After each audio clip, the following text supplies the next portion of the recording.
So, yeah, Monica, please jump in, but I guess I just wanted to share that over the course of, I guess since the fall, like one of the things that has been brought up in Block Club is just about, specifically like just traffic safety and pedestrian safety was one of the issues that we wanted to focus on, and with, sort of the Robinson Street corridor being, an area of concern for lots of different reasons, for different people in the neighborhood. So, very sadly, when we heard about the pedestrian death that happened on Paris, you know, as a community, we got together and we, just tried to be witnesses to, this event of it happening in our neighborhood. I know a lot of people have shared about their own close calls, just trying to cross the street, trying to go to their car, and so, I think it touched a nerve, and, in response, we together, just developed a petition, got other people to, just request, to get answers about, what we can do as a neighborhood to try to improve it and work together with the city,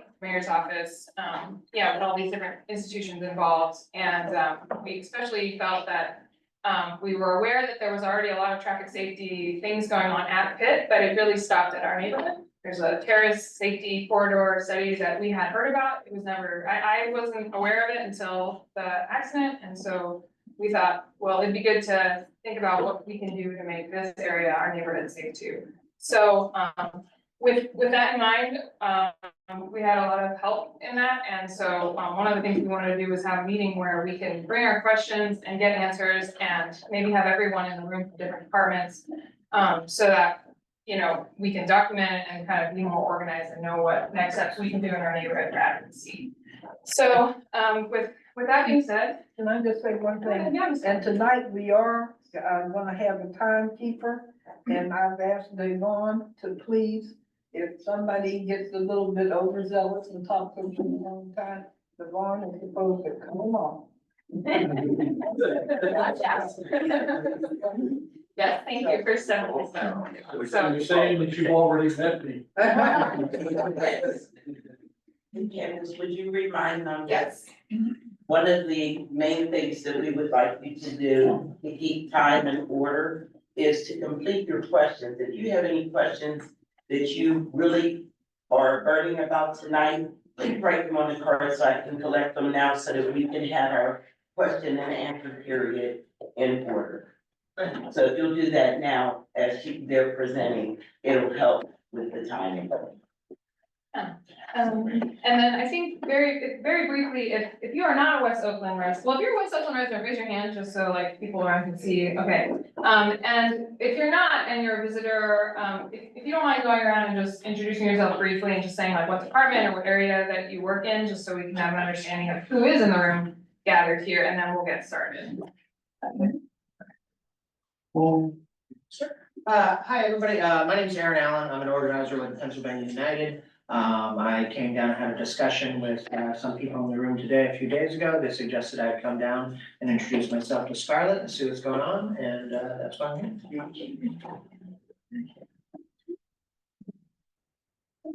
Hi, everyone. My name is Seth Bush. I'm the advocacy manager at Bike Pittsburgh, where I support neighborhood groups to advocate for safe streets for people who bike and walk and access bus and roll in wheelchairs. I'm Nancy Hirsch. I'm the transportation planner for the SDC covering the 10-county region, and working specifically in operations and safety. Justin Vandalay here with the University of Pittsburgh Office of Media and Community Affairs. Chuck Alcorn, University of Pittsburgh Office of Planning, Design, and Construction. Okay. Hello, everyone. For those of you that don't know me, my name is Davon Brown. I work for Councilperson Shopper, District 8. And this is our favorite councilwoman. Wow, with that, Ms. Scarlett. Hi, everyone. My name is Erica Strasburger. If I haven't met you, I represent District 8 on City Council, and I share Oakland with a couple other great council members. I'm really happy to be here tonight to see everyone who made this happen and who's here tonight. So thank you. Good evening, everyone. My name is Chuck Paula. I'm the Director of Special Services, Events and Detours in the Operations Group at Pittsburgh Regional Transit. Most of you probably still know it and call it Port Authority, which is okay.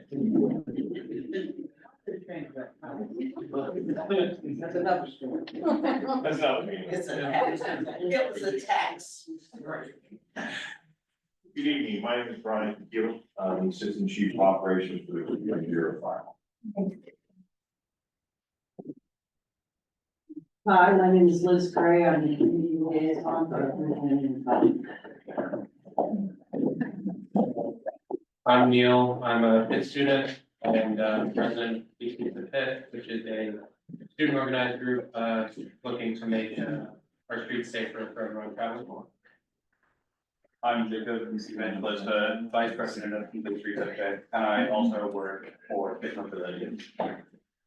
I'm Mary Nealon, I'm a constituent services liaison for Councilperson Charlotte's office, but I also am a member of Complete Streets at Well, I'm sorry, I didn't hear all of it. Oh, I'm the constituent services liaison for Councilperson Charlotte's office, he also works the warrant. Okay. I'm Kendall, I'm also Complete Streets. I'm Sydney, I've never heard names of it. I'm Andrew, I'm with Complete Streets and Urban Planning at Pitt. Hi, everyone. My name is Shoot Tucker. I am a transportation and transit-oriented development planner with Department of City Planning. Hey, my name is Mike Mallett from the Department of Mobility and Infrastructure. I'm the city municipal traffic engineer. Hi, Mark Pinchuk, I'm the Assistant Chief, City of Pittsburgh Emergency Medical Services. Hi, everyone, Christian Umbach with Department of City Planning and the neighborhood planner for Oakland. I'm Jan Rather, Infrastructure Engagement Specialist in the Mayor's Office, Office of Neighborhood Services. My name is Andrea Boykowicz. I'm the Central Oakland resident and I work at Oakland Planning and Development Corporation. Are there people on Zoom that want to introduce themselves? Can I ask the people on Zoom to introduce themselves one by one? Good afternoon, good evening. This is John Tokarski of the Department of Public Safety and the Senior Safer Together Coordinator.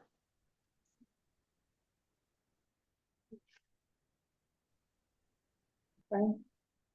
I'm Officer Brian Wissner, Community Resource Officer with Zone 2. Tim Novosel, Zone 2 Commander.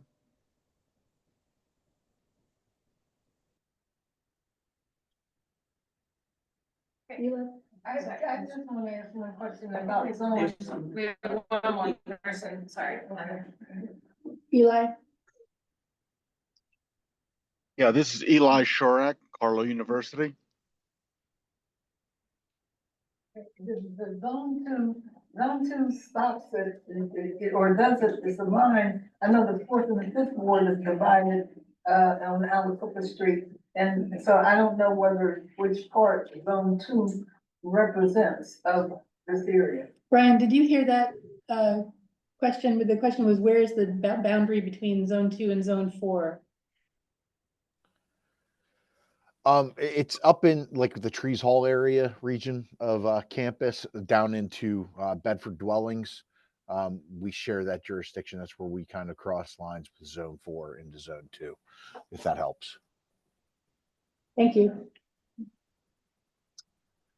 Okay, so what we're gonna try to do now is, we had some topics that we wanted to discuss, and we're gonna start with, can you actually read them off on the, like? Oh, I think Christian is have an agenda. Is it, okay, great, never mind, I'm good, I'm checking. Thank you. Thank you so much. Thank you all for coming out, all the different entities. So this is really great to have everyone in the same room, because in previous meetings, it's easy to bring up an issue and then say, well, we probably should talk to, this department or this entity.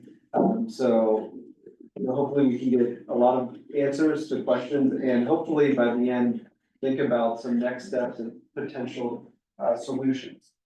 So I think this evening, we're probably going to do about 3 things.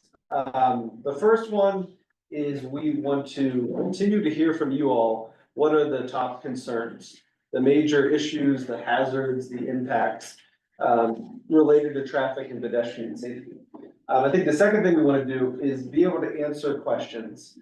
And that is through kind of the note card, things that you maybe have ideas about what could be done, and maybe things that are not feasible. And so we have all the experts in the room, so we can definitely answer questions. And then I think the third thing, once we kind of know all the issues and have a little understanding of what can and can't be done, I think the final step would be to make a list of potential, I won't say fully worked out solutions, but avenues, paths that we can explore to take a closer look and say this can lead to an outcome. And once we get to that, we can also think about the individuals that want to continue the conversation, because we're gonna have a lot of great direction and ideas tonight. But there's still gonna be some legwork after that. So that's kind of where we hope to get, so that we'll have a group of folks that want to continue down these certain paths, whether it be enforcement, whether it be design of streets, et cetera, et cetera. And what is feasible.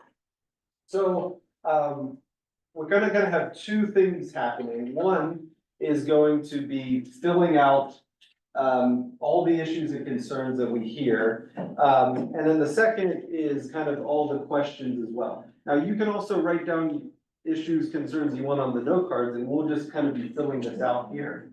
But the second one is to actually answer your question. So with that, I think to give an overview, we'll kind of describe the lay of the land that we see. And because we've been hearing this for, in the past several months, several meetings, we'll kind of give a lay of the land, and then we want you to kind of add to our list here.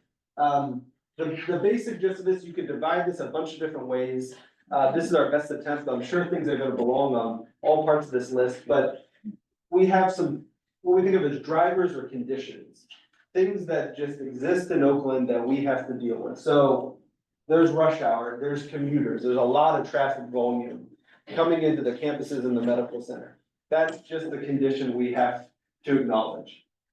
Construction in Oakland, you probably know there's gonna be construction, right? It's here, it's there. We're building a lot in Oakland, so it's when they build a big building, it takes up a lane or two. When we redesign our streets, it can detour traffic. There's so many implications, and once you make one detour, it affects the rest of the network. So we're gonna have rush hour, we're gonna have construction. And especially what comes in West Oakland is, another condition is we have residential streets. We have many times narrow residential streets that have to accommodate a lot more traffic than maybe they ultimately would be designed for. And case in point, Robinson Street, Dunset Terrace Street, et cetera. So as we go through, there's probably gonna be more of these realities, such as events, when there's major events at the peak, for example. So these, as we think of these, we can jot them down here. All of those conditions lead to hazards or issues, okay? And we've probably seen this. We threw a few down here. Speeding, okay? Anybody has observed speeding on Robinson, for example? Okay.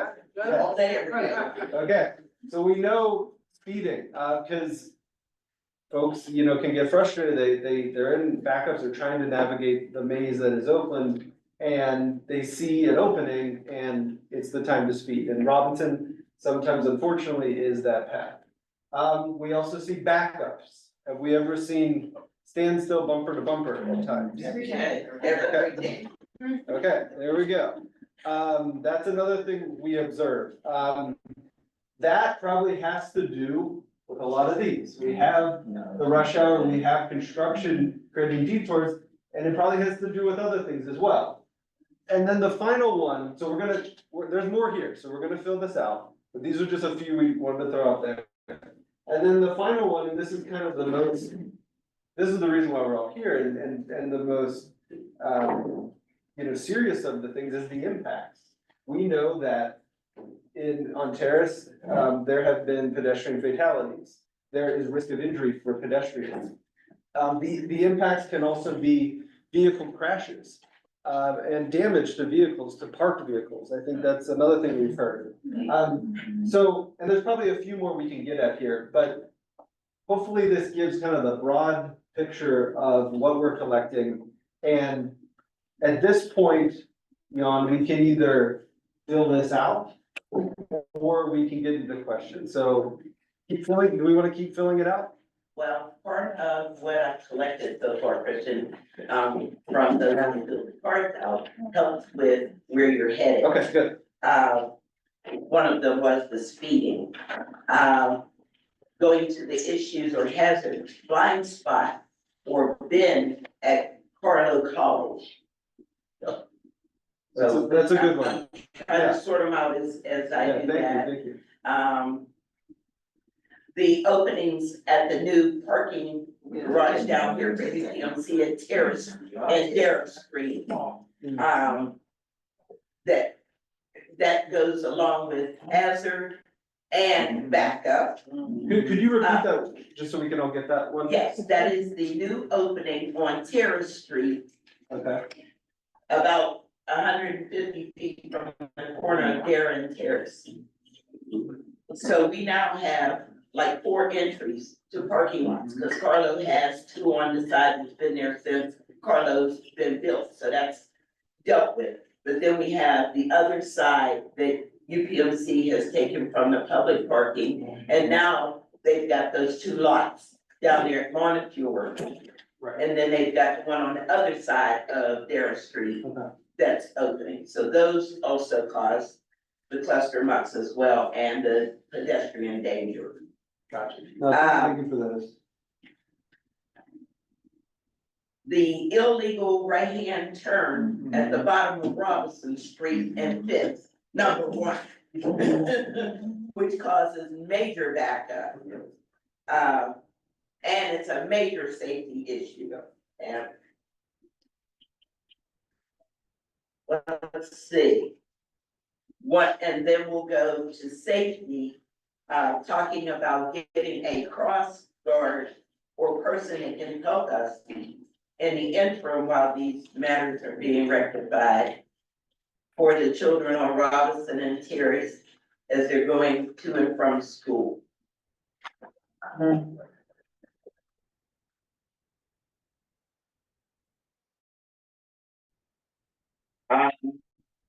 I'm not quite sure where this fits, but it refers to Trees Hall. Yeah. I just wanted everybody to know that a free program at Trees Hall exists for West Oakland residents, 15213 and 15219 zip code. Oh, okay, They yes. use Trees Hall for free, and And they sent a letter to all the residents for That's the that. leisure learn program. Yes, that's the that we leisure did. learn program. We did, we got funding, first got funding, I'm the historian too. okay. When I was in my. 1968, I believe, was the first year that they started. Okay, so I just encourage you, if you're not gonna use the program, tell other people, because I'm afraid they're gonna dump it. Frankly. I would hope not after all these years, but yes. And then last but not least, I'll say, because it's not a concern about the safety, but it leads us into the true questions. What funding is now available to make any of this a reality? Yeah, and that's a great question. I can quickly touch on that. Just a brief kind of history of specifically Robinson Street. Robinson Street was identified in the Oakland plan as a great need for a better design of the street based on a lot of these hazards and impacts that we've seen. And so the plan at least recommended to say that if in the future work and funds were available, that this corridor could be redesigned. Unfortunately, as we walk through, I think with this group over the past year or two, the capital budget from the city is in a lean year. Actually, it's going to be lean for the next few years. And therefore, based on the mayor's budget, had to make the tough decision to not start any new capital projects. But in order to complete the existing, and these are some of our bridges, for example, some of our critical infrastructure to complete those. So without without that capital expense, which would take to do like hard infrastructure to actually, tear up the street and build significant, like crosswalks and curbs and all the things that we would love to see. We have to look to short-term kind of tactical solutions. And so one of those things that we were able to do last year, we know it's not everything, was we were able to install the painted lines along the parking lane on Robinson Street. And so that is one example of kind of a traffic calming, traffic safety measure. And that's something me and Jan kind of talked through and eventually was installed. I think there's probably some good that we've seen come from that. And there's probably. Can you repeat that? Yeah, there's probably some No, good, no, no, no, no, there's no. probably some issues. I disagree, I totally disagree with that. I totally disagree. I just spent $500 getting my vehicle for my deductible because somebody hit my vehicle while it was on the sidewalk, while the white lines was there. So those white lines, those folks don't care about.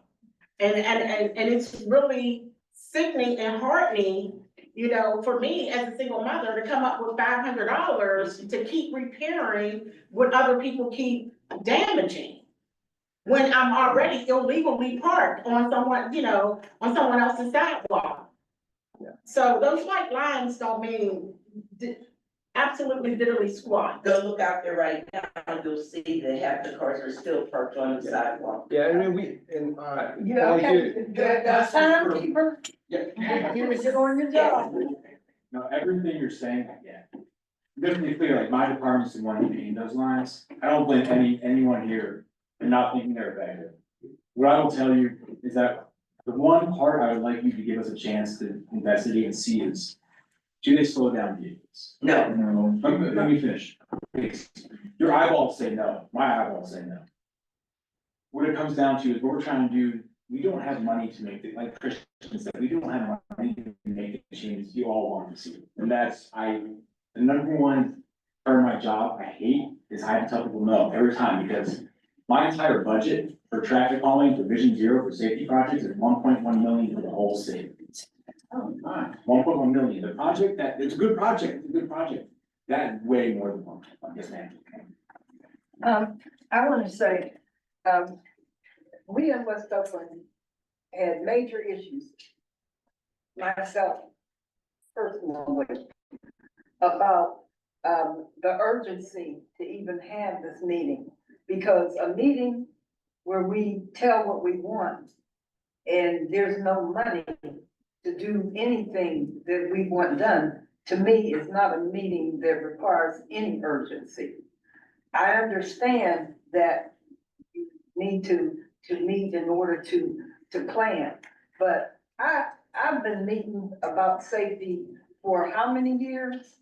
Traffic safety along here, and to ask people to give up their time for multiple meetings for things that can't be done, I think is unreasonable. What is reasonable is for you to outline how much money you are willing to spend in West Oakland to make our dreams come true, so that we know upfront exactly what we're going to deal with and not deal with. Thanks. If I may, it's partly my fault that there has been so much urgency. The opportunity that I saw is because the university line, that's the bus rapid transit line along Fifth Avenue, is about to commence implementation in Uptown and in Oakland. And there is some concern that in the new design for how the bus rapid transit is going to travel along Fifth Avenue, there had been some concern about whether they would or they would not keep the drive-through aspect, right, of that little cut through that the buses currently use at the bottom of Robinson on Fifth, the thing that backs traffic all the way up Robinson as people attempt to get on that slip ramp. The urgency here is I want to get ahead of the design that is currently in process for the bus rapid transit line to make sure that these concerns can be understood in a larger holistic pattern.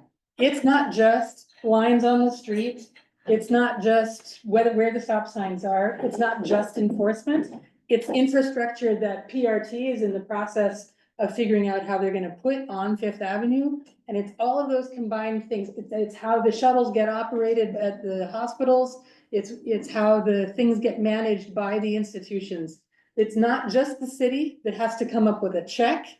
It's all of the stakeholders who are operating and using this area that need to understand how their actions, their operations, their infrastructure, their plans affect the safety on the roadways. So it is not just asking for a single solution here or a single project to be underwritten. It's figuring out where the points are in Oakland, in West Oakland, where the problems are. What are the different components to the safety problem there? Who's responsible and how can those people get in a room right now and figure out how they're going to work on solving that problem? It is not fair to put it all on DOMI. PRT needs to be aware of how their infrastructure affects traffic. The emergency and fire people need to be aware of how their use of that same space also impacts safety in the area. So this is all of us getting on the same page. And that was the reason for insisting that this happen now as opposed to too late, once PRT has already made their plans. So how far is PRT in their plans? That's a question I can't answer. They've just now begun the engagement meetings for the Oakland portion. So this is where we're getting started with the final design, and construction is supposed to happen towards the end of the year. So I have some questions that came from the participants that may direct us more to where we were going at this point. What are the steps that UPMC has picked? Is there any representation from them here? Yeah. Yes. That are being taken to mitigate traffic and associated safety? We do know that on Terrace, there have been traffic safety audits that have been in place in response to some of the fatalities. And we know that there have been studying of that corridor to make recommendations for potential improvements to the street design. And that is a project that Pitt has been taking a lead on. And so we can certainly hear from Chuck if you want to just give us a brief overview of kind of what you all have been looking at. Well, as they said. The only thing that we. When Montefiore Hospital decided to put that block where they did, it really backed up traffic onto the.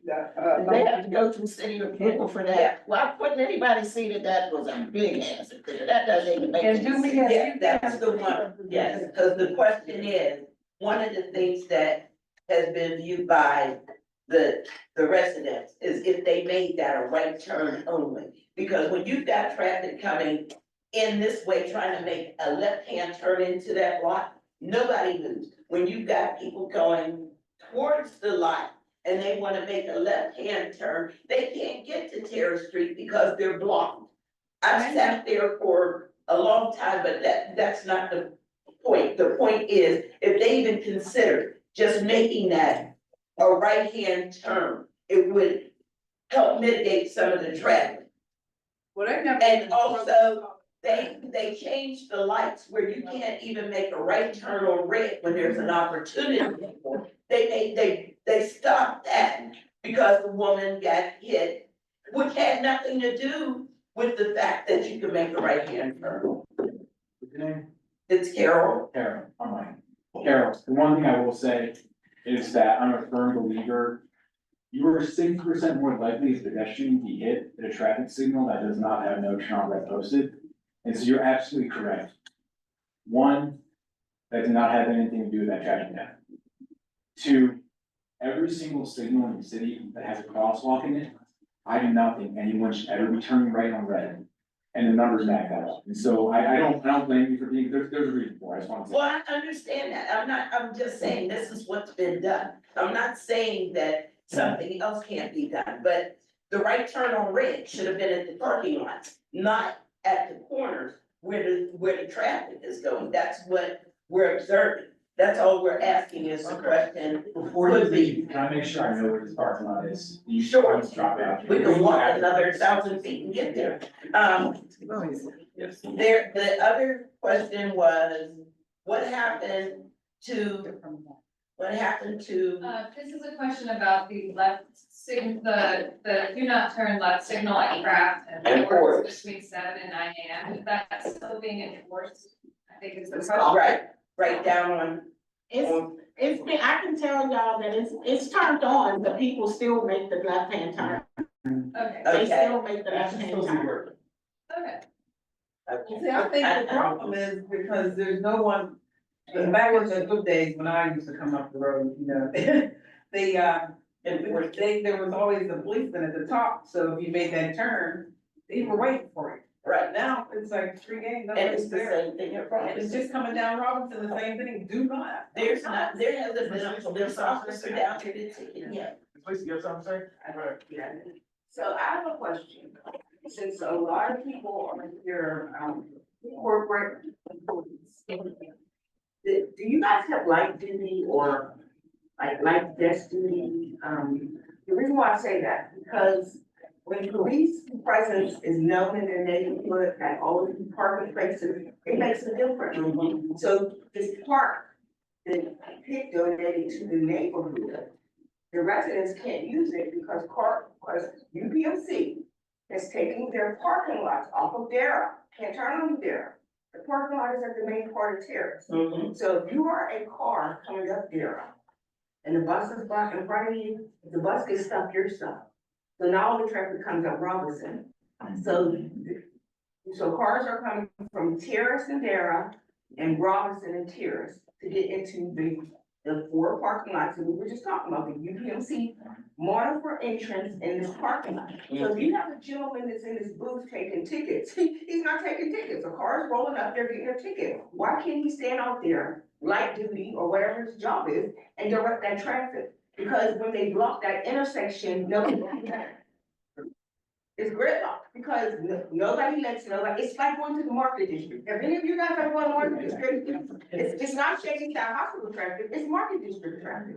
That is market district traffic. And so the cars come up Robinson, they're flying, and they crack your window or they almost kill the children. I'm gonna be honest.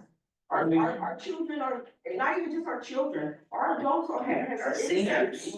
It's really bad, like, you know, we sit here, but something has to be done, like you guys want to keep building, but you're not thinking about like the affection of the people, like. Can an officer be stationed there? That's what I'm saying, like light duty, can a police presence be stationed there? Yeah, that's my question. Even when the cars go down the bottom of the street here, they do that to go over to get on the parkway, right? And that's why.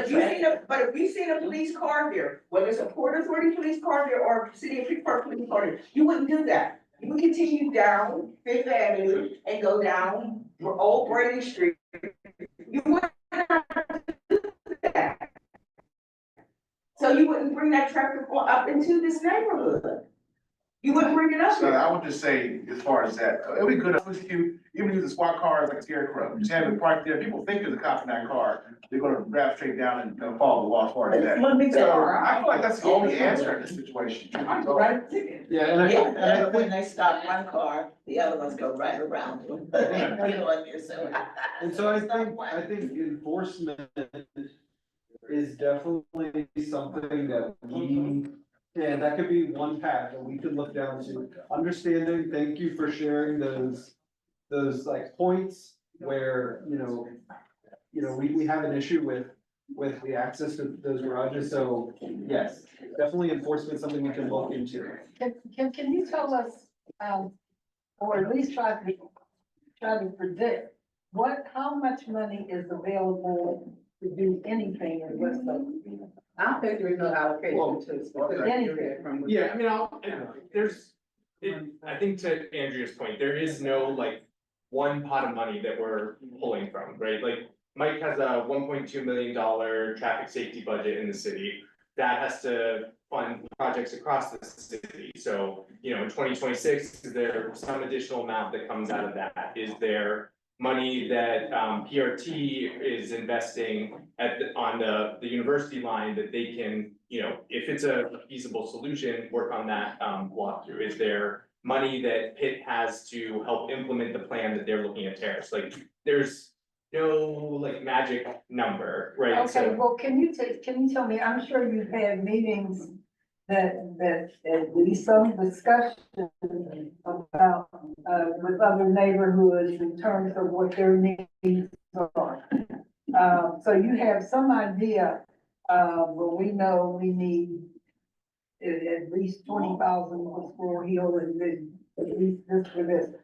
But I don't, what I'm not hearing is that you have one dime and you can say that, you know what, we're gonna do something in West Oakland. And what I don't want people to happen to people is that they come to meeting after meeting and talk about these issues.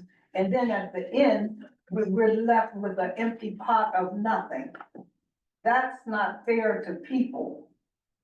It destroys it. The reason this room is that at one time, we never had big crowds. But at one time, there was a lot more participation. And the reason it was a lot more participation is because people felt that they were really getting a result. But when you talk to people now, a lot of times they say, well, we already did that. No, we don't want to do that. And it's because they're discouraged. And so therefore, all I'm asking from you, I know you can't do the impossible, but all I'm asking for you, you gotta let my people win. They've gotta win something. They've gotta get something that makes this neighborhood a better place to live in, or else I'm not. No, Thank you. and I hear you, and I think we know that there's studies going on Terrace to look at improvements to the design. I think once that is complete, we can look at a combination of potential funding sources. So that could be from some of our regional partners, such through SPC, for example, as well as through the university. So that is something that we need to look into to see what is possible for that, as well as through the city's resources. But at this point, we don't have a complete clear answer on that. The purpose of this meeting is mostly to give more information about the particular issues that we see on these streets so that they can inform those future studies and hopefully bring in more funds. And then one more thing, and I'll shut up. I really but strongly want you to please help us. We need UPMC at this table. Yes. They are major players. Yeah. They are major disruptors in terms of their development projects, and they should be major funders in helping us to live better so that they can do a better job where Understood. For the record, we did invite UPMC. Yeah, but we need to put a little bit more pressure if this, people are willing, you know, I'm in favor of going around with a sign and talk about it. If they don't come to the table. I just have one quick question, because we are talking about funding and the importance of getting that on the table. And just for clarity, I wanna understand how they were so swift to get a remedy on Terrace and Darrah Street, and who funded that we can't get a clean stop sign or anything over on this side of Terrace. I think that that's a fair question. Right, and I think that a lot of that goes down to the location of the accidents themselves, and maybe Mike can. So we got, somebody dies over here. No, what do you mean by I've seen- clean stop sign? Just like a new stop sign, something that looks shiny. You can't see these stop signs at night. We don't have bright lighting like they do on that side of Terrace Street that may help on this side. And that's what I'm saying. If all that traffic is being shifted over here, why isn't it evenly yoked? That's my question. They did that awfully quick. That lady got hit, and within the next week, there was no turn on red. The lights weren't blinking after 11 o'clock. There was a whole lot of change. That was me who did that. So you can say, I don't know who it is, I'm just asking the question. What I will say is that if you have stop signs you want us to replace, I'll get this and we'll replace them. So there are two different pots of money. There's the operating budget, which is just signs, things that we can do cheap.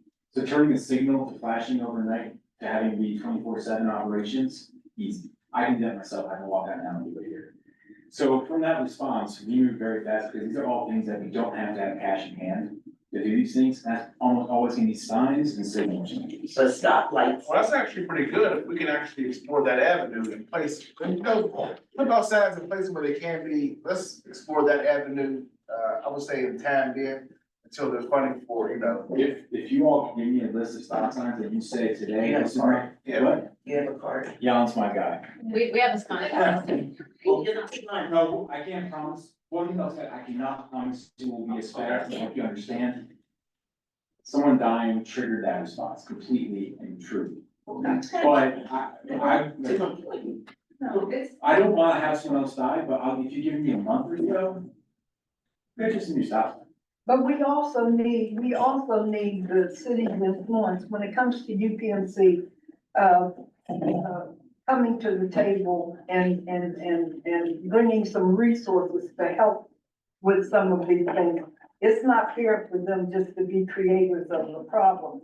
And the reason that they don't come is because their problems get solved so very quickly at the city. They go to the mayor says yes, and voila, it happens.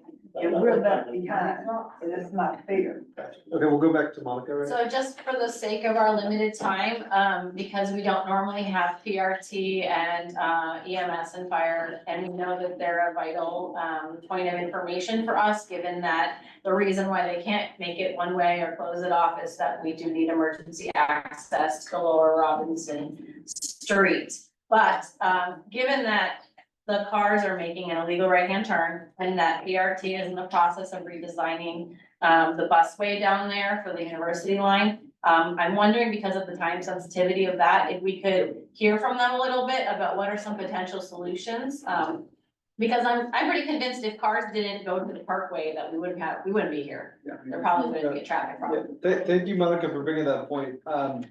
The cut through is kind of one of those core root causes that leads to a lot of the backups we see.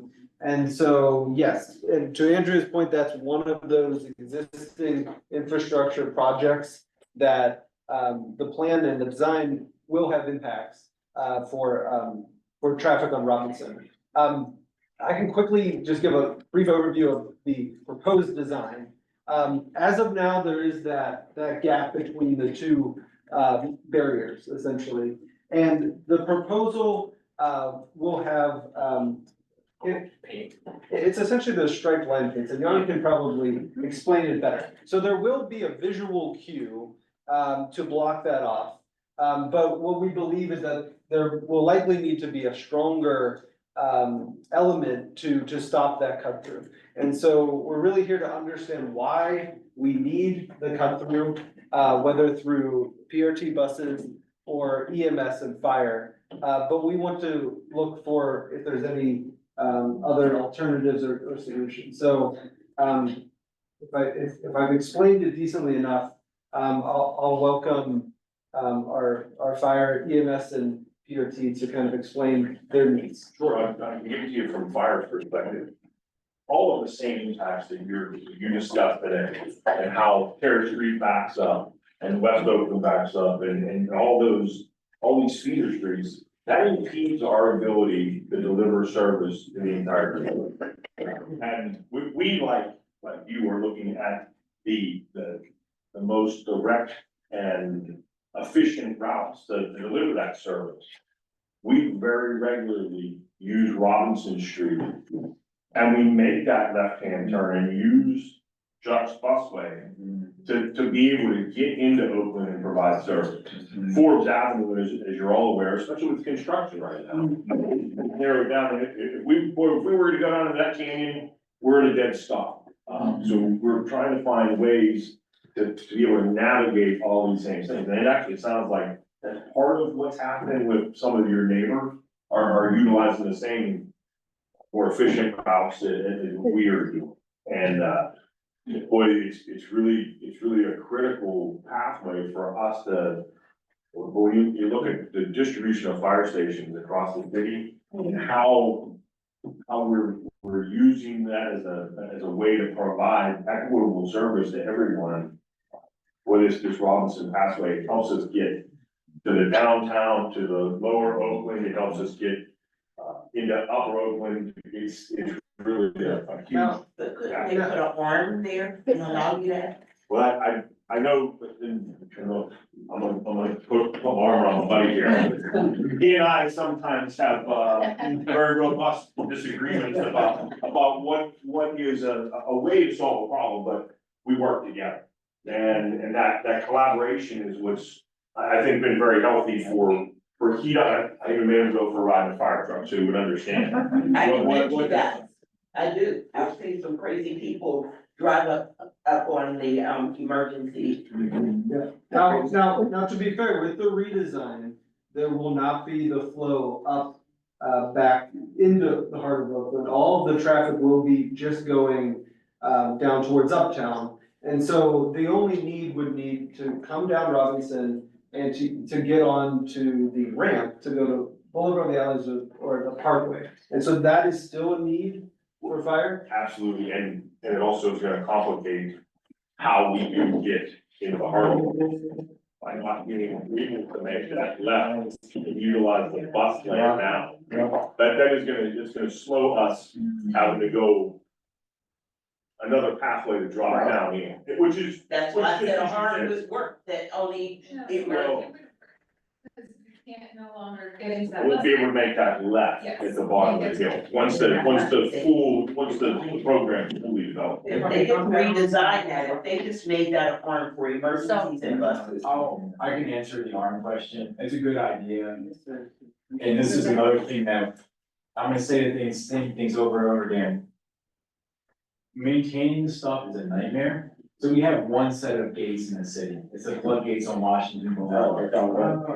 And that is my not my number one problem, but my number 3 problem, somewhere in that area. And that one was triggered by radio or by rain. To make a gate work, I have to have a way for that gate to talk, the Chuck's buses, Chief O'Keel's fire trucks. And that would be, it sounds dumb, what I'm saying sounds simple, that would be a humongous investment, because all of his trucks gonna have to have the ability to talk to my alarm. Cause he can't like get out and open the gate, gas to fly through, so your idea makes sense. And all that does is stress me out, because there's no way we'd be able to do it, and we don't have money to even build it. Is there a creative way for enforcement, like someone illegally does this? I mean, is there, I know that there are red light cameras, is there any possibility to have some type of remote enforcement if you drive into that lane and you're not an emergency vehicle? So I was gonna answer some of the questions that were addressed before. First, just, you can also come to us as, if you get through one it, we can report to you on tonight, but as they come up, don't let them build up and you pent up frustrations. If you need lighting, if you think there's a trouble intersection, needs a new stop sign and some new, just like lighting to illuminate the intersection, that's easy stuff that we can do pretty quickly. Don't let that stay. But also on enforcement, I would say, did we have anyone with your place is online, so they can also speak to it, but at the timing of this, but instead of having a separate enforcement bureau, those enforcement officers are starting to move back into zones, so zone commanders can help to understand the exact, neighborhood and what the neighborhood needs are. Certainly, I know zone 4 is present tonight, I know zone 2 is, but zone 4, it's something I can talk to the commander about. Robinson Street in general, we can work together on specific areas of enforcement, the slip lane, whatever, wherever it is. And that's something I hope that we can also then have conversations in addition to the funding conversation and who's responsible for what project, big capital projects, to have with our partners at Pitt, partners at PRT, and Carla, who also have security and the ability to enforce to some extent, depending on the proximity to campus. So I don't want to speak for any institutions here, but that would be something that I would hope we could all do together, because enforcement is not gonna happen until we get speed enforcement will not happen remotely until we have the authorization from the state to be able to do that. And that's something, in addition to tonight, I know you all are good at collecting signatures, if you all wanna like get on that advocacy campaign with me to try to get the state to give us, our police, the authority to have either speed cameras or even just using radar to catch speeding. That's your two things that our police are not allowed to have right now, and it really hinders our ability to enforce. So, anyway, those are forward-looking things, I just wanted to mention it here. But for sure, enforcement is something we can work fast and maybe work with You some. mean those cameras that in there when they go by me and Mary? Those cameras catch me all the time. They're not here yet, so stay for now. So, could we ask about some other various proposed solutions, and whether or not any of them are feasible? Sure. Like, I think Candace might have been asking about cameras to monitor the illegal right-hand turn. I think that's what she was talking about. So if we were able to secure funding, could there be a revenue source where people are ticketed for making that illegal right-hand turn? Do you want me to keep going with the other solutions? I think just on that one, I think it comes back to what the person was saying, is like what this city has the authority to enforce remotely. So right now, we got authorization for red light, but there's not a red light there. So it wouldn't be like red light enforcement, it'd be illegal turn enforcement, which I don't know what the state law says, we have to look at that. And then the other piece of that is like, what is the infrastructure necessary to do that? I know that there's a huge procurement process for the red light cameras even, and so procuring things like that, getting them installed, it doesn't happen like for free or overnight, so. So really that do not turn thing or do not enter that section, it's really just a joke or decoy or something, just something to trick the people because. No, because I got a ticket. Don't tell. That's what I did. On the emergency, they charged me $191 on an emergency because I did it. I went over the rim to get over there. So I do think one of the things that is happening now, and Chuck, maybe you could speak to this, is that it is used, Mike was just telling me, almost like every 5 minutes by a bus, to turn around there. And so when a car pulls up, they think, I'm a car, I'm a lot like a bus, I can use this slip lane. I believe as part of the bus line redesign, fewer or almost no buses are gonna be using that turnaround. Part of the bus line redesign and I believe part of the VRT project is, that I believe there's a Robinson station that goes, at the sidewalk prior to the intersection.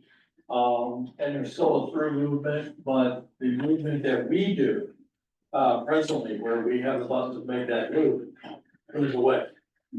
And so I think one of the thoughts there is that, with that reduction in bus traffic through there, I think part of the plan, again, Christian was talking about this, is striping out that, that central area, so it doesn't look like a place that vehicles, can go through, because the buses are gonna be there so much more infrequently. It still gives EMS and fire the ability to make that turn, and I know, like, we're on a little bit of a hope and a prayer here that people won't use that. But sometimes those like visual cues that buses aren't using it as frequently, or people don't see buses using it, might be able to divert some of that traffic. I can say that they put up tolls before, and they had to take them away because cars had not come over them. Yes. I just want to clarify, Yeah. right? I think that there's a timing problem with what you've proposed. The bus line redesign is not going to be implemented before the BRT is already undertaking Yeah. the construction on Fifth Avenue. So it's a little moot. The question is, until that time, it's an enforcement problem. Yeah. After that time, not only is it that bus traffic through there is reduced, it's eliminated altogether. So there is literally, Chuck, you were so kind as to walk us through like what the actual needs are for diversion and how does this in fact actually work? There is no specific need for BRT ever to have that turn after the BRT has made it so that there is no contraflow lane anymore on Fifth Avenue. Right now, you have the bus lane that is going in the opposite direction on Fifth Avenue. When the BRT is done, that goes away completely and it is a bicycle track and it is not something anybody would be able to turn left on. So the need for that cut through goes bye-bye. And we just need to make sure that that is understood and that emergency are okay with that as well, right? That the design of what is down at the bottom provides no cut through whatsoever. And if the point is that fire trucks are going to need to be able to access the slip ramp, can there be something that fire trucks can navigate that ordinary cars cannot? That would allow to be able to get into that space, because there is not going to be any safe way for anyone to make that turn. And Chuck and I were having that conversation for us to go right. Yeah. We still need that to go downtown Parkway, all of those response zones that we are sending regularly. The other challenge is gonna be, now that we have this efficient way to use that counterflow lane to get into Oakland and then get around, how we're also gonna be on those Parish streets and all of those areas that are already congested and complicated with some of the things that are the expansion of occupancies in that area. Right, but the slip ramp was constructed in 2009. Previously, there was no access of any kind from Fifth Avenue to get down directly onto the Parkway. Everything went down Craft, everything went down the boulevard. What's old is new again. Maybe this is something to explore, because without it, if you preserve that utility, it will be abused 80% of the time by cars that are accessing the parking lots at UPMC. It is not neighbors, it is commuters. And it is commuters who have a specific, that they are coming here to park for no other reason than UPMC has designated this to be the place where Montefiore and Presbyterian both have parking structures, and Carlo's parking structure similarly has to be able to access in that same spot, and for that reason. Okay, it's sort of obvious that we're not gonna get through this tonight. And so, what I'm wondering is, how long do people wanna go to, where do we sort of finish up for tonight? And make plans for another meeting, if that's what Block Club wants to do. Because I don't see the sense in keep going on and on, when we know we can't finish anything tonight. So can we hear from this gentleman here? I think you guys would pick. And this young lady also, And the gentleman for PRT, we have it. there are 3 people trying to. And we can designate, if everybody is in agreement, we'll designate, March for all you guys, all of them. Is that okay? But I need to know. Okay. Let's hear from you. I'll be quick. I'm with, SBC, and I guess, Mike, where is the city as far as the development of the Vision Zero plan? Getting adopted, finished, wrapped up? I'm asking because I'm working on the Vision Zero plan for all 10 counties. And so the city, I know, has been working on this kind of an effort. It is critical as a very foundational point, starting point to receive any kind of highway safety improvement programming out of the Federal Highway Administration. So, I was just wondering, where are we on that timetable? Could you elaborate on you said Vision 10? Vision Zero. Vision 0? Yeah. What is that? Vision Zero is a policy and a series of tools that you can get to reducing traffic fatalities and serious injuries to zero. And while that may seem impossible, it's not. Hoboken, New Jersey is 8 years, 0 fatal crashes. There are an array of inexpensive methods to correct some of the things that you're talking about, but like big projects, that would require the federal funding dollars to come in and assist. I don't have a good update for you. You don't, okay. All right, I was just curious because that is the kind of the foundational piece. We can also, as an agency, conduct road safety audits, which is what I believe happened over on Terrace. I'm not sure if it was it was driven by SPC or not. No, so the one, I think Pitt had an audit, but we also did part of our Vision Zero program, we have a fatal crash response group that did a walking tour of Terrace and looked at some of those quick fixes.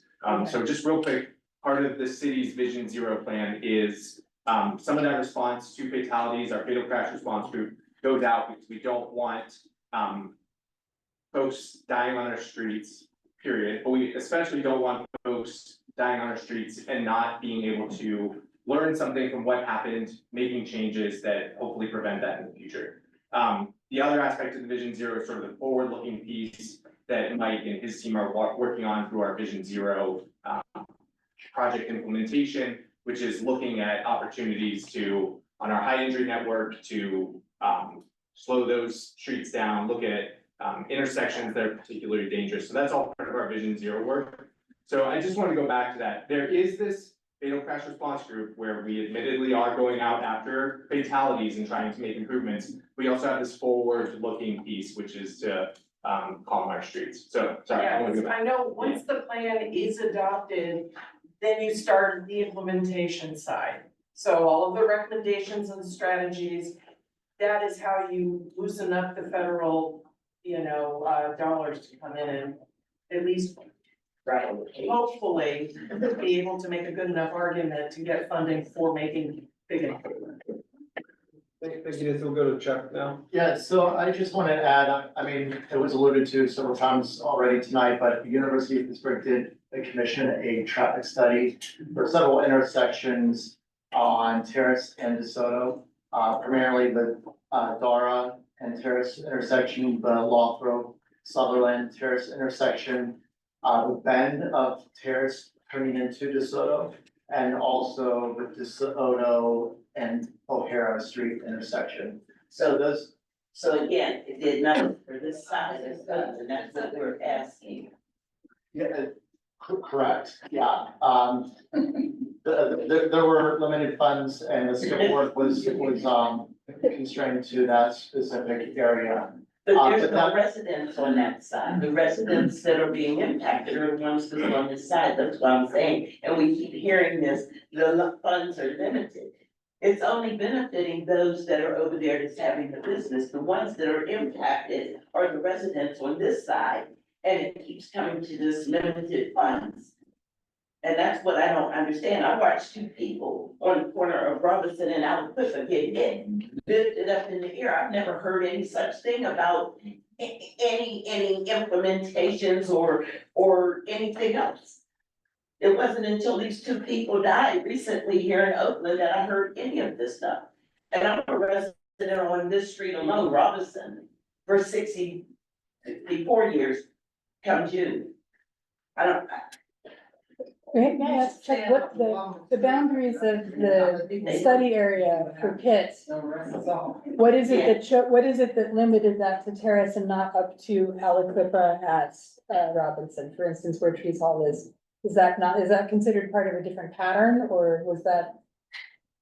It was really looking at what UPMC has studied in the past and trying to add on to that study to just try to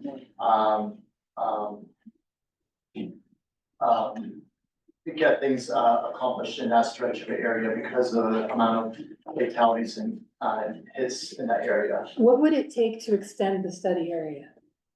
The study has wrapped up. Okay.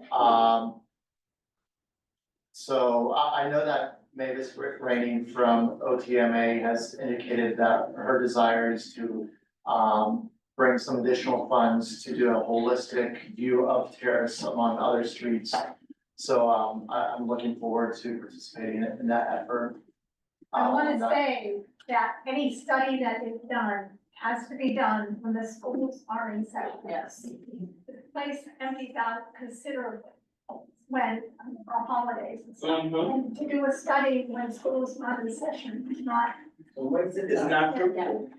I think that at I know that you're wrapping up the new campus plan process. The next stage obviously is rebooting for the next IMP. In this, I looked it up while we were just talking here, and Montefiore's last IMP was published in 2015 before the city's guidance about how extensive their traffic impact study had to be. Carlo has yet to complete their IMP, honestly. And I think that UPMC, once they finish the Presbyterian Tower, are gonna have a new take on there as well. It would be really great if the institutional master plan processes in the area that you guys all share, because you all have overlapping boundaries within this EMI section, could take a look at 1,000 yards beyond the EMI boundary to include the residential neighborhoods that are impacted by the same traffic patterns. 100% agree. Okay. Yeah, I wasn't involved in the last IMP for Pitt, but I know. the next iteration, I think that will be well served for everybody. Because they're not being good neighbors. Yeah. It's an incomplete study. What happens now? Do you all record what we've said somewhere? Is it gonna be a writing somewhere for us to review it? You should know that I have been recording this on Or something? this whole We don't have to conversation. do these same issues again with the papers up and all that. I mean, we've been doing this for years. We talk about the same thing, the separate death of these latest deaths. We've been talking about the same issues since they got that cut down there, since the traffic well. That's what I'm saying. Is it gonna be recorded, or you all gonna still be working there? We're gonna have a new crew, what? So what I'll say is I think like getting everybody in this room, and I wanna thank, I think Andrea is the one that was like, we need to get all of these conversations into one room, is really beneficial because we've been hearing this a lot from this community, and it's been to Pitt, it's been to UPMC, it's been to public safety, it's been to PRT, and now we're all here, and this is really like.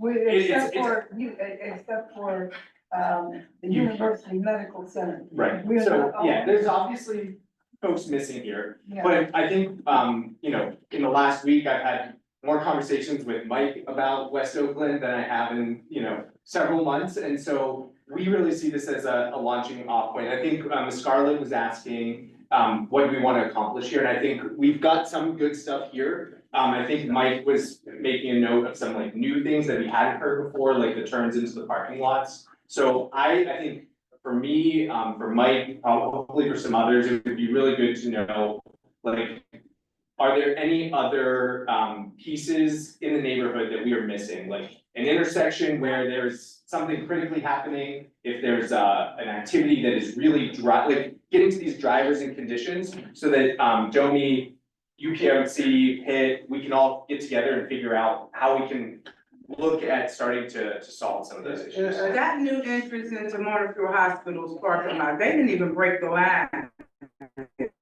So we as drivers are actually committing an error, turning in there, either way, you know, coming up. Cause it's a solid double. It's still solid double line, they didn't break it for us to, you know, if you're following the road, I mean, I follow them sometimes. And this is my hopefully last comment. I hope we start to wrap this up. Because we just can't go on and on and on. But, what I'm very concerned about is on Alpha Street, we have our firemen and we have our EMS people.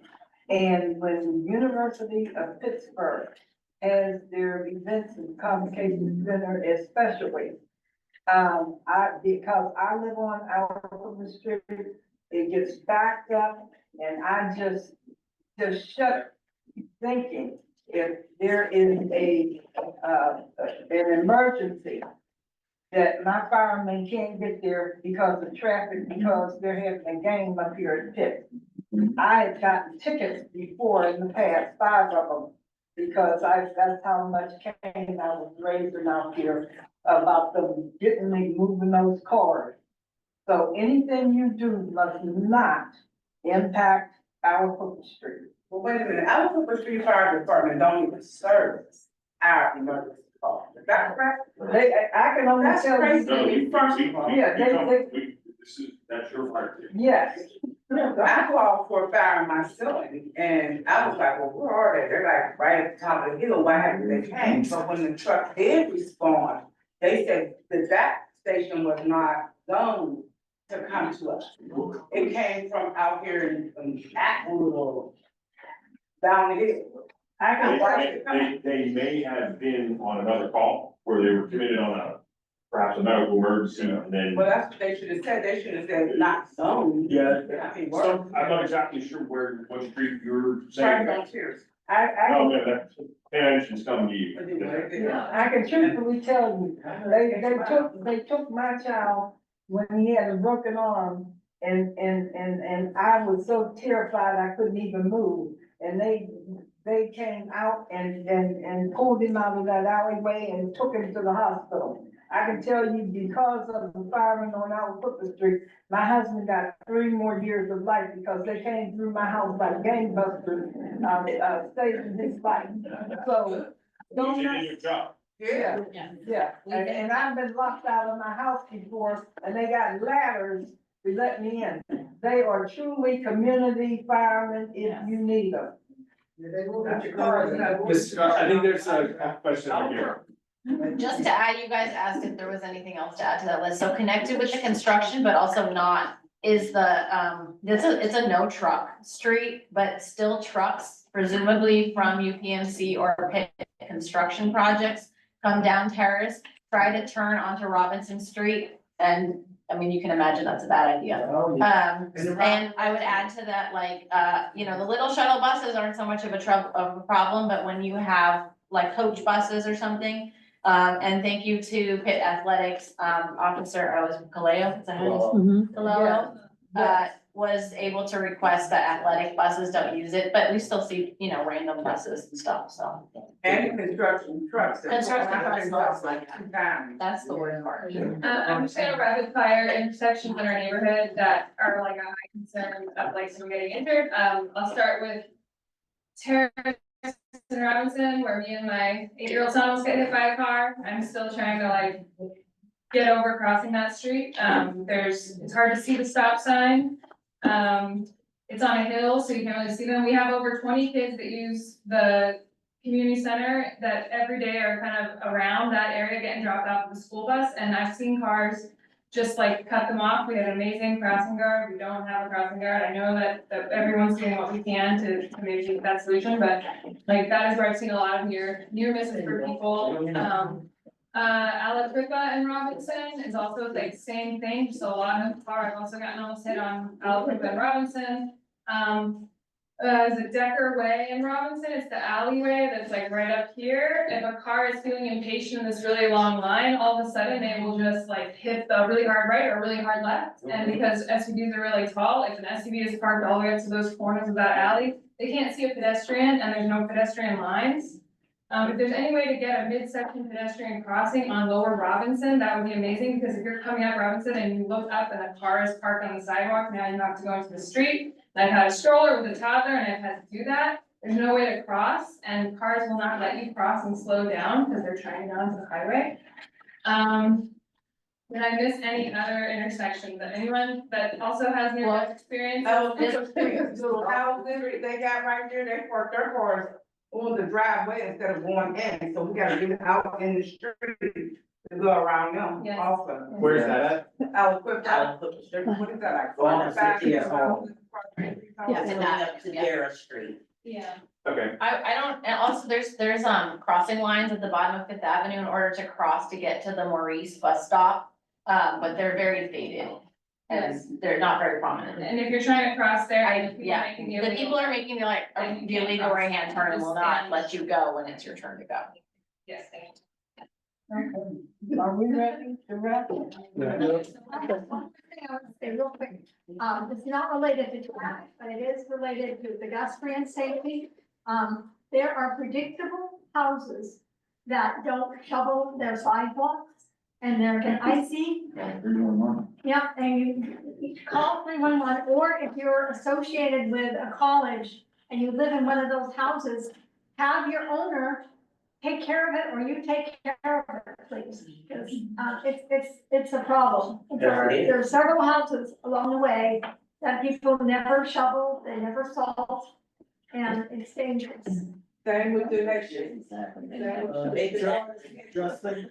I just wanted to real quick jump back to the, piece about the pit study and everything, just because I want to make sure that, the folks know, like, that's one of the reasons why, we want to be here and listen, like, that's even Karen and I had some conversations, I was like, folks may not want to hear about that, traffic study specifically, because I come to these meetings and they're gonna care about Robinson, that's what they're gonna wanna talk about, so that's what we need to be prepared to sort of have that understanding and listen in to see what's happening, and to, Ms. Garland and I have had the conversation before, where it's like, it's not a study, if you haven't come and talked to us yet, we haven't, like, where are we involved in this study? And so that's why, again, that's why we have to, when I say we, like, pit folks have to be in these conversations, why, Officer Gwell is usually, and he apologizes he couldn't be here tonight, but why he's usually here trying to hear those things, respond to those things, and so, again, why we're trying to be in the spaces every month is to try to hear and respond to those things, and it would obviously be more beneficial to have a more comprehensive study from the University of Pittsburgh, but, here for Robinson, or however we can support it here, but that's why we're here, is to hopefully be able to continue that conversation. Or why our students are here too, because they're concerned with their safety and across Oakland too, so it's not, so when we talk about, Pitt, being a part of a study, it's really about, right now, we're trying to find an opportunity to listen and hear from you all as residents here, so that way we can respond in the way that's best. If that's a study, if that's a, direct action through our police or through our, whatever it may be, we do want to be responsive if we can. So, again, that's why we're in this space, and hope to keep the conversation going. So, like you said, it's not a complete study. You're right, it's not, so we're still, going to continue to be a part of these conversations to try to help with solutions where we can. Yeah. And I want to apologize to anyone that's offended about us talking about Robinson Street, but if you're being honest, that is the artery. The rest of it is veins, because everything runs through Robinson Street to get to those other streets. And so I apologize if it appears that Robinson Street keeps coming up, but that is definitely the reason, because you can't get to Alabama Street, you can't get to Terrace Street, you can't get to Whitridge, you can't get to Burroughs, you can't get to any of those streets unless you come from Robinson. So I, again, apologize for that, but I make no exception for it. And I think to kind of summarize, we have heard a lot of the concerns, and we've alerted all the major stakeholders that you see here, the different city and governmental entities. And so our job is now to collect these notes and make sure that that network understands all of the conditions of concern, so that we can pursue all those different paths that I mentioned. And so I think our job, moving forward, will be to document this and make sure we continue to meet and work together rather than kind of on our own. And then we just need to make sure to keep you all connected when we have progress, when we have a path that we can go down. And so then that will be up to us to keep you in the loop. And that will be our way of making sure we don't, let things go. So that's kind of our next steps. Can I just ask one more thing before we're talking about, and I may have missed it, so if I missed it, excuse me. For a temporary cheaper route, what, is it not possible to get speed bumps, speed humps? Is it just not possible? Because I keep hearing that we can't do it because it's hills, but I go up Bedford Avenue, Chauncey Drive, Summer Drive, that's cheap. Home Depot, $80,000. I mean, I see them in Home Depot, I see them on Amazon. So what I'll say is that grade of the road, there is a firm line for that where you can or cannot build asphalt speed humps. And so the only speed humps in the city of Pittsburgh will construct the ones that are asphalt. Reason being the Home Depot ones, I can't tell you if they're like rated to have the type of vehicular traffic you'll see on the city street. If I get that question all the time, it's a fair question. I would be liable if I put something that was like that in the road. And when people have to leave, then they do that, we have to take them out because that's a liability for us. Speed humps are shockingly more expensive. And so we have to go in, it ends up being a 7-man crew that does that. You have to build the roadway, you have to pour the asphalt, you have to form the asphalt, you have to do one lane at a time, which Robinson and so you have to keep track of moving. And so It should be cheap. I wish And it we're were. not good for EMS either. Are you saying that our grade just disqualifies us, like that is documented, like? Don't- Robinson- I'm not gonna say that on the spot, because I don't have my facts straight. I believe that's the case. I cannot 100% say that right now. And has anyone ever used texturized roads to make a car like vibrate or slow down, like at a certain, this was set, like, is that a possibility on a hill, like? I only say them for curves. What about those cuts that they have, like when you're going, when you get off the parkway and you're going to Homestead on that street just before you get to Lilac, I can't think of the main road, but they have those. Yes, between, and they have it all cut in where your car goes, when you. You're talking like the highway rumble strips, like. Well, it actually cuts in the cement to make your car slow down, yes. That's a double-edged sword. Well, you know what, so we've never tried that in the city. I don't know the ones you're speaking on Beach Road, that might be a PennDOT thing because of its proximity to the highway off ramps. I will tell you that by and large, people who live by them hate that. You know, then you hear, and that's what you're. They're old, I must admit, they're starting to wear You know to the what, point me, where the you know what, cement. I have to interrupt. It's getting late, people are getting tired, and we're not gonna solve one problem tonight. I think that we need to just table this discussion. If people say they wanna meet for March and do this, I will not stand in the way, I promise you. But for me personally, I feel the issue is, I wanna know where the dollars are. And I wanna know if you have money to make one dream come true. And I don't mean what you hope to come true. I wanna know what can be done, okay? And I think for the, so when people get tired, they start getting irritable, and when they're old, they especially start. getting irritable. So if you wrap it up for tonight and agree that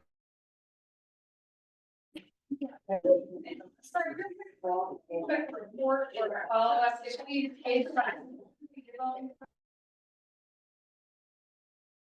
If you want to have any questions, I'll make sure. Done. By March, I think we Andrew's back, very something. Okay. Thank you. Thanks all.